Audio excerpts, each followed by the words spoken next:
So I was stranded, different state, no money to get home, with only $20 in my pocket and a bank balance below zero. Excuse me. And instead of completely spiraling, well, actually I did spiral a few times, but I decided I would make the money I needed.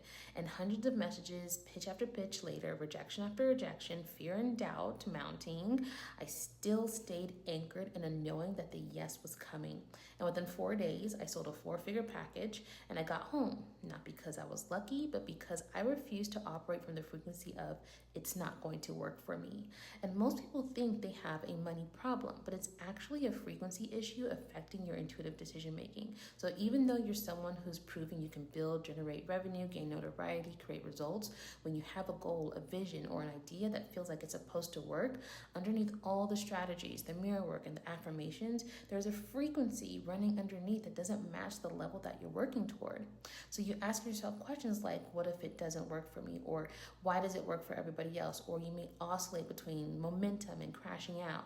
And the harder you work, the more confusing it gets, because you know you're capable, your success proves it, but at your level, the gap between what you've built and the frequency your internal operating system is running on is a very expensive gap, because a distorted frequency creates distorted intuition, and a distorted intuition means you won't make the decisions or attract the aligned opportunities that you need, because you're in the frequency of maybe this won't work for me.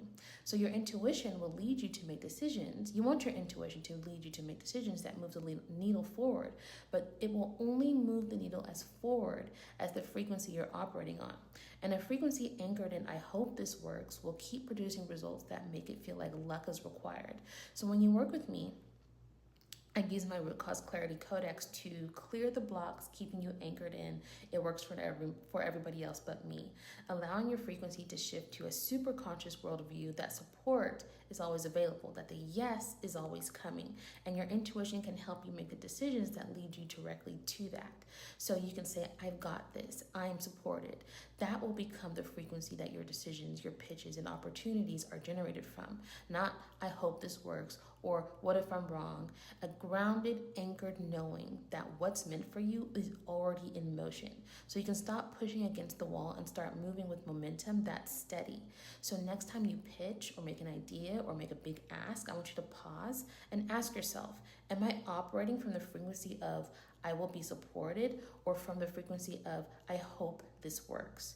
So if you're ready to stop operating from the frequency of what if it doesn't work for me, and you want to have full access to your intuition to make confident, clear, clean decisions that move the needle forward no matter how dire the situation, DM me to work together one-on-one. And I want you to remember, you're not unlucky. You're just operating at a frequency that keeps making it feel that way. And that frequency can change. It changed for me, stranded in another state with no way home. It can change for you exactly where you are right now.